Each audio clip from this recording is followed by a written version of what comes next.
So the first person we're hearing from today is Jon Caris. Jon Caris comes to us as a director of the Spatial Analysis Lab at Smith College.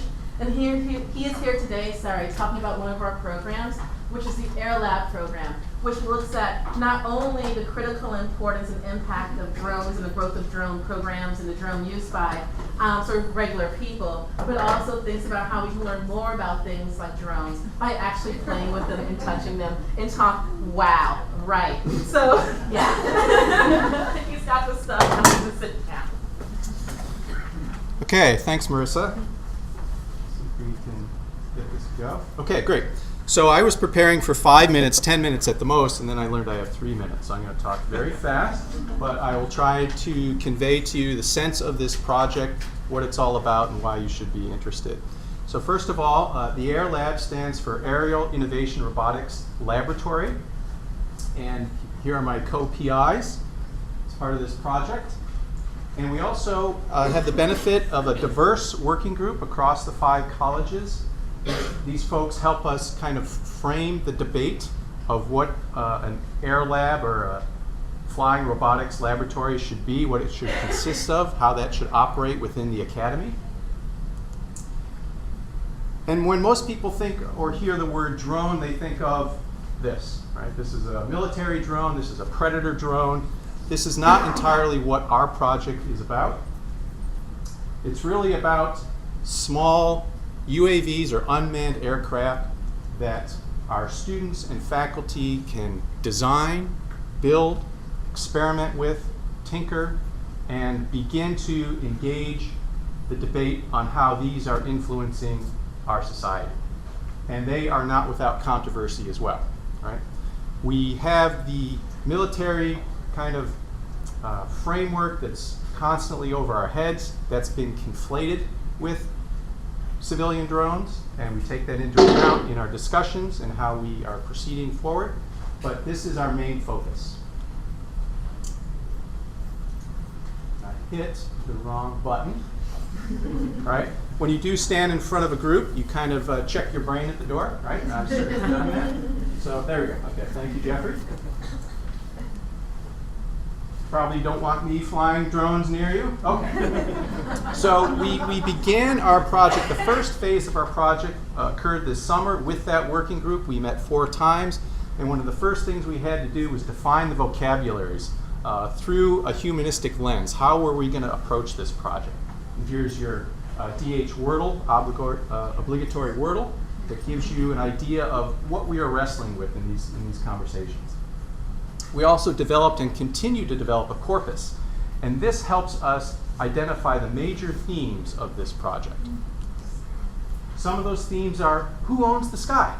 Okay. We don't think about this as much anymore, but I guarantee you're going to be thinking about this in the next couple of years. We are at the tipping point, we are reliving the tipping point that was occurring at the dawn of aviation. One of those proposals at that time was maybe aeroplanes should only fly through public rights of way. Here we have an aeroplane, a demonstration flying down Washington, D.C. Any ideas what this building is?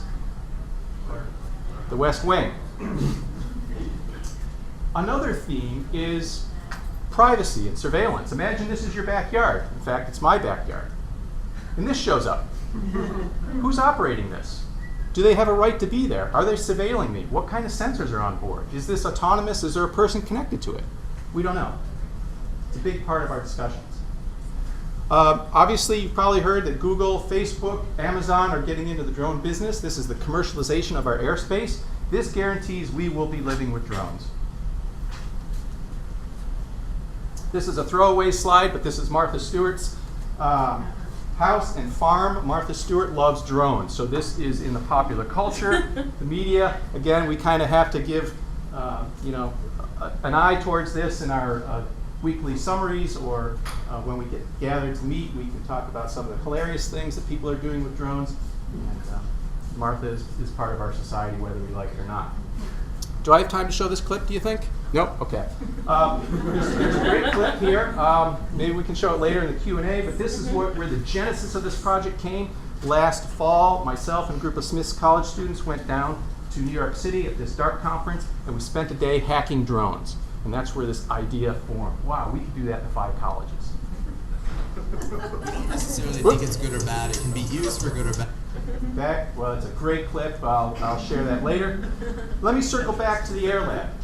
This is what we mean by an AIRLab. This is a hacker space, a maker space. We want students and faculty in the 5 colleges to come and engage. We want them to build drones, design drones. As I said, we want to study drones as objects, and we want to be able to develop drones as tools for our use, for our exploration, for our data gathering.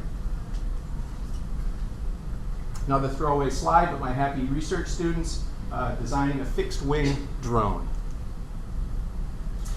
Here's what I mean by drones studying as objects. They don't have to be scary flying things in the sky. They don't have to be delivering packages. They can be pieces of art that fly in the sky and thrill crowds and young children. This was at Makerspace in New York City a week ago. And I met this gentleman who is building and decorating and articulating and changing the way we perceive and use drones. Here's how we can use drones as a tool within the artistic community. This is a graffiti drone. Again, your imagination is limitless when it comes to what you can use these devices for. And this is what really excites us in this project. We've also discovered there's research out there that suggests that drones aren't scary if you dress them up as fairies. And you put them in Shakespeare.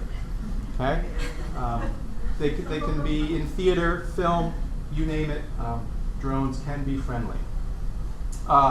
Finally, thanks. Probably my 3 minutes are up, but I would like to thank the Five College Digital Humanities Steering Committee that did support this project that was initially designed to fail. Thanks.